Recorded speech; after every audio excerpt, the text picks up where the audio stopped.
तो अभी मेरे को एक लड़की से बात करते हुए ऑलमोस्ट अराउंड 10 से 12 दिन के बीच में हो गए हैं। एंड ये लड़की मेरे को कैसे मिली थी, तो मेरी एक दोस्त है, मैंने उसको बोला कि यार मेरे को ना प्रोजेक्ट बनवाना है, तो उसने इसको कांटेक्ट किया। ये उसकी दोस्त थी एंड इसने मेरा प्रोजेक्ट बनाया। अब मेरे को इसका व्हाट्सएप मिल गया था क्योंकि इसने मेरे को प्रोजेक्ट के लिए कॉन्टैक्ट किया था, तो मेरे को बड़ी सुंदर लगी इसकी डीपी एंड मैंने डायरेक्टली ही इसको कॉल करके इसकी इंस्टा आईडी मांग ली। अब हुआ क्या, 15 मिनट बाद ही मेरे को इसकी इंस्टा आईडी आई, मैंने फॉलो भेजी एंड हमारी बात होने लगी। तो चौथे पांचवें दिन मैंने ना इससे पूछा, सबसे पहली चीज़ तो तुमने मेरे को अपनी इंस्टा आईडी ही क्यों दी?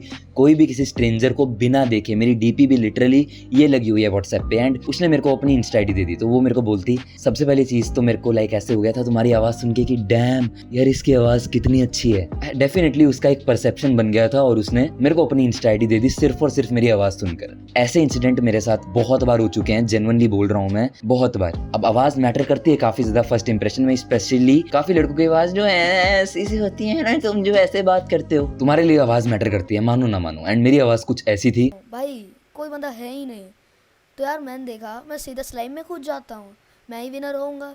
लेकिन भाई फॉल गाइस वाले, अब जेन्युइनली मेरी जो आवाज़ ऐसी हुई है, मैं 110% मुंह पे बोलता हूँ ना, तो मैंने तुम्हारा टाइम वेस्ट नहीं करना। मेरी आवाज़ प्यूबर्टी की वजह से बहुत चेंज हुई है।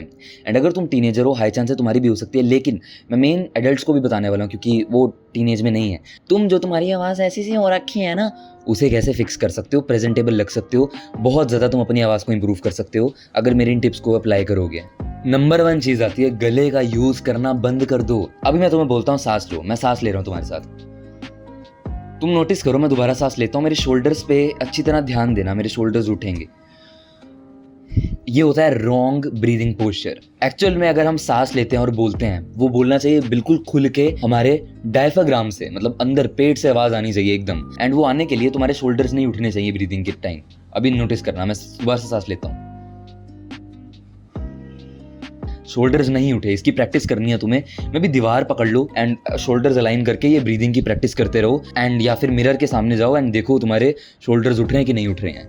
एंड ऐसे तुम अपने पेट से बोलना शुरू कर दोगे, क्योंकि गले से बोलना बहुत ज़्यादा खराब होता है। स्पेशली तुम कंटेंट क्रिएटर हो ना, एंड बोलते रहोगे गले से, तुम्हारी वोकल कॉर्ड्स की माँ बहन हो जाएगी, खून ही निकल जाएगा किसी दिन। लेजिट बोल रहा हूँ, इतनी ज़्यादा आवाज़ ख़राब होती है। सिंगिंग में भी ये कहा जाता है कि कभी भी गले से मत गायकी करो।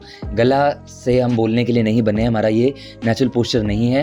मतलब कभी कभी निकल जानी चाहिए गले से भी आवाज़, पर मोस्ट ऑफ द टाइम्स देखो बैलेंस होना चाहिए डायफ्राम का, एंड वहीं से तुम्हारी जो आवाज़ है वो निकलनी चाहिए। और जितने भी मतलब बंदे नाक से बोलते हैं ना, नाक से आवाज़ लेते हैं, तुम लोग इतने अनोइंग लगते हो ना। मतलब मैं तुम्हारे मुंह पे बोल रहा हूँ, जो दूसरों का परसेप्शन है तुम्हारे बारे में, वो लिटरली सोचते हैं इसकी आवाज़ कितनी चुभती है, एंड वो हाई चांस है तुमसे दूर ही भाग जाते होंगे। मेरी क्लास में बहुत सारी लड़कियां हैं जिनकी आवाज़ सीधा नाक से निकलती हैं, एंड मेरे सामने वाले ना ऐसे हो जाते हैं, भाई इसकी आवाज़ कैसी है, नाक से मत बोला करो एंड पेट से ही बोलने की आदत डालो। तुम्हारी आवाज़ वे बेटर है, बस तुम उसे ढंग से यूज़ ही नहीं करना जानते हो। अगली चीज़ आती है वोकल क्लैरिटी। अब वोकल क्लैरिटी देखो मेरी ही क्लियर नहीं है, मैं तुम्हें बता रहा हूँ। तो वोकल क्लैरिटी से मेरा सिंपल मतलब है, जो भी मैं बोल रहा हूँ वो इजीली तुम्हें वर्ड बाय वर्ड समझ आ रहा है। अब एक चीज़ तो मैं कर सकता हूँ कि मैं बहुत ज़्यादा तेज़ बोलूँ, लेकिन इसमें वोकल क्लैरिटी जो है टूट जाएगी मेरी। दूसरी चीज़ मैं ये कर सकता हूँ, मैं बहुत ही ज़्यादा धीरे बोलूँ, लेकिन तुम मेरी वीडियो नहीं देखोगे फिर। तो मेरे को एक मीडियम पेस मेंटेन करके रखनी है बोलते वक्त, एंड मेक श्योर करना है कि मेरे जो आवाज़ हैं वो क्लियर निकलें। तो ये भी ध्यान रखा करो कि तुम्हारे आवाज़ क्लियर निकल रहे हैं, ना ज़्यादा तेज़ बोलो ना ज़्यादा स्लो बोलो, दोनों ही तुम्हारी आवाज़ की ऐसी तैसी मारते हैं। अब अगली चीज़ आती है वोकल एक्सरसाइज। अब देखो, अगर तुम लोग टीनेज में हो, तुम्हारे लिए सोने पे सुहागा है, लेकिन एडल्ट में भी हो तो भी ये करो। ये एक्टर्स भी करते हैं, जैसे इनका एग्जांपल लेंगे हम। मेरे टीचर्स बहुत अच्छे थे, रमेश रियाज और समर जैसे, उन्होंने बहुत काम किया मेरे साथ, मेरी आवाज़ पे, मेरी एक्टिंग पे, तो उन्होंने एनहांस की मेरी आवाज़। फिर एक रियाज होता है आवाज़ का, वो मैं आज भी करता हूँ, पिछले 4 साल से कर रहा हूँ। क्या? एक एक्सरसाइज होती है, हमिंग होती है, फिर you have to make this sound half from your gut, just make sure that आपका जो पैसेज है एयर का वो पेट से हो रहा है। तो मैं आज भी करता हूँ। होता क्या है ना, अगर तुम ये एक्सरसाइज करते हो, मेक श्योर हो जाने वाला है कि तुम्हारी जो ब्रीदिंग है वो डायफ्राम के थ्रू हो रही है। एंड मैं यूट्यूब की वीडियोस अटैच कर दूंगा, वो डिटेल में समझा देंगे तुम्हें, मेरे समझाने का फ़ायदा नहीं है, जब वो ही अच्छी तरह समझा रहे हैं तुम्हें तो उनको देखो एंड पता लग जाएगा तुम्हें ये डायफ्राम ब्रीदिंग कैसे करते हैं, कैसे तुम्हारी आवाज़ निकलनी चाहिए। और हाई चांस है जो तुम्हारी आवाज़ टूटती है ना बार बार ऐसे टूट जाती है, वो रीज़न भी इसलिए होता है क्योंकि तुम गले का यूज़ करते हो। अब देखो प्यूबर्टी में मैंने ये चीज़ें करनी शुरू कर दी थी, मेरे को ऐसा लगता है 80% ऑफ जो इफेक्ट मेरे को मिला है इसी की वजह से मिला है, पर कहीं ना कहीं मेरे को लगता है 20 या 30% जो इफेक्ट मिला है वो इसकी वजह से मिला है, मे बी ऐसा, क्योंकि कोइंसिडेंस नहीं हो सकता, राइट। एंड एडल्ट में भी हो तुम्हारी आवाज़ काफ़ी टोन्स तक इंप्रूव हो सकती है, थोड़ी सी डीप ज़रूर हो सकती है। मैं ये नहीं कहता हूँ बहुत ही मेजर इंप्रूवमेंट्स आ जाएंगी, पर ये छोटी छोटी इंप्रूवमेंट्स जो कि मैंने तुम्हें बताई हैं छोटी छोटी बड़ी बन जाएंगी एंड काफ़ी इंप्रूवमेंट्स लगेंगी तुम्हारी खुद की आवाज़ में।